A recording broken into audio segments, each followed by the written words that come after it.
और बात करेंगे श्योपुर से आ रही बड़ी खबर की। दलित युवक की मौत के बाद अंतिम संस्कार को लेकर हंगामा। दलित युवक का अंतिम संस्कार करने से दबंगों ने रोका। दलितों ने शव को सड़क पर रखकर चक्का जाम किया है। दबंगों ने दलित ग्रामीणों पर पथराव किया। सूचना पर मौके पर पहुंचा पुलिस प्रशासन।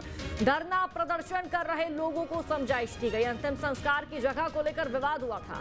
वीरपुर तहसील के लिल्दा गांव का यह मामला बताया जा रहा है। बड़ी जानकारी आप तक साझा कर दे। दलितों ने शव को सड़क पर रखकर चक्का जाम किया है क्योंकि अब अंतिम संस्कार करने नहीं दिया जा रहा है। अंतिम संस्कार को लेकर दलित के विवाद खड़ा हुआ। वीरपुर तहसील के लिल्दा गांव का मामला है। दबंगों ने दलित ग्रामीणों पर पथराव किया। सूचना पर पुलिस प्रशासन पहुंचता है। धरना प्रदर्शन कर रहे लोगों को समझाइश दी गई है। तो श्योपुर से जानकारी सामने आ रही है। देखिए, अंतिम संस्कार करने से दबंगों ने रोका है। दलित युवक का अंतिम संस्कार करने से दबंगों द्वारा रोका गया है। दलितों ने शव को सड़क पर रखा और चक्का जाम किया। आक्रोशित नजर आए दलित। दबंगों ने दलित ग्रामीणों पर पथराव तक किया। सूचना पर पुलिस मौके पर पहुंची। पुलिस प्रशासन धरना प्रदर्शन कर रहे लोगों को उनके द्वारा समझाइश दी गई। अब जगह तो साहब यही वर्तमान में सरकारी नंबर यही खाली है, वो यहीं दे सकते हैं शमशान घाट के लिए। तो रास्ता भी तो बंद है। तो वो रास्ता खुला हुआ है, खुलवा के दे रहे हैं। रास्ता वो खुला हुआ है वर्तमान। आप ये भी तो पूछो कि ये खाली नहीं है क्या? बाद में खुलवाई में ये भी तो अब खुलवा देते हैं और क्या करते हैं करेगा तो भाई कार्रवाई करवाएंगे। भाई तहसीलदार साहब जैन जलेगी, जैन जलेगी। अभी कार्रवाई करवा लाश रोड पर रखी कार्रवाई। वीरपुर थाना क्षेत्र में लीला गांव में जो जाटो समाज का शमशान गृह था, वो अभी जब रेलवे का अधिग्रहण हुआ ट्रैक के लिए तो वो उसमें अधिग्रहण चला गया था। तो लिहाजा उनके पास ज़मीन नहीं बची थी। तो नई जगह पे उन्होंने दाह संस्कार करने का प्रयास किया। तो वो एक दूसरे समाज के कब्जे में वो ज़मीन थी। दोनों पक्षों में गतिरोध हुआ था। स्वर्गीय जगदीश जाटो का जब अंतिम संस्कार होने जा रहा था तो एक मामला सामने आया जिसमें ज़मीन को लेकर दो पक्षों में कुछ बहस हो गई थी। जहाँ पे ट्रेडिशनली अंतिम संस्कार होता था वह जगह रेलवे ब्रॉड गेज के कंस्ट्रक्शन के लिए अधिग्रहित कर ली गई थी।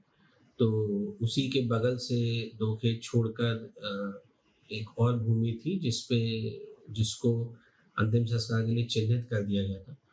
परंतु वहाँ पे कुछ लोग खेती करते थे जिनका कहना था कि यहाँ पे अंतिम संस्कार ना किया जाए।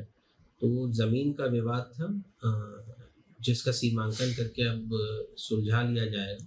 अभी दोनों पक्षों को समझाइश दी गई तथा स्वर्गीय जगदीश जाटव का अंतिम संस्कार हो चुका है और दोनों पक्षों के बीच शांति व्यवस्था कायम है।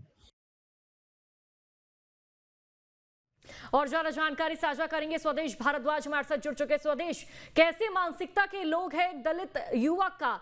जब अंतिम संस्कार करने के लिए कुछ लोग जा रहे होते हैं तो ये युवक उन पर पथराव कर देते हैं। क्या अपडेट है, क्या जानकारी है? देखिए, कल जिस प्रकार ये पूरा हादसा हुआ तो दलित जो युवक था जगदीश, वो बेंगलुरु में काम करता था जहां उसकी मौत हो गई थी। 2 दिन बाद सबको गांव लाया गया। गांव में लाने के बाद उसकी अंतिम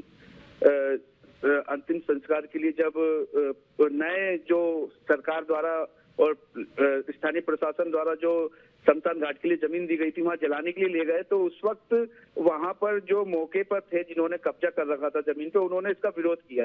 विरोध करने के बाद सबको आगे भी नहीं ले जाने दिया, जिसके बाद जो दलित वर्ग था वो सबको रोड पे रख के और 7 घंटे तक चक्का जाम किया। 7 घंटे बाद प्रशासन कहीं ना कहीं सचेत हुआ। उसके बाद मौके पे पहुंचा। मौके पे पहुंचने के बाद दलित वर्ग की मांग थी कि जो सरकार ने हमें जो शमशान घाट दिया है उसी पे हम अंतिम संस्कार करेंगे, क्योंकि जो पुराना शमशान घाट है वो रेलवे ब्रॉड गेज निर्माण में चला गया है। जिसके बाद प्रशासन ने जो जमीन कब्जा कर रखा था, जो दबंग लोग थे उनको समझ दी, दलित लोग को, लेकिन दोनों पक्ष मामले को तैयार थे। लेकिन देर शाम जब इस बात पे पुलिस अधीक्षक खुद मौके पर पहुंची, को बिठा समझाया तो एक नई जगह कराई जहाँ। स्वदेश, अब जानकारी क्या सामने आ रही है कि दलित युवक का अंतिम संस्कार कर दिया गया है और जो दबंग जो बदमाश पथराव करे तो उनके खिलाफ पुलिस ने क्या एक्शन लिया? देखिए, ताज्जुब की बात यही है कि पुलिस ने अभी तक किसी पे कोई एक्शन नहीं लिया है, ना ही कोई FIR हुई है, बल्कि कल पथराव किया गया था। सड़क पे सब रखा हुआ है तो लोगों पे पथराव किया जा रहा था उस पर और ना ही कोई कार्रवाई की, जिससे पता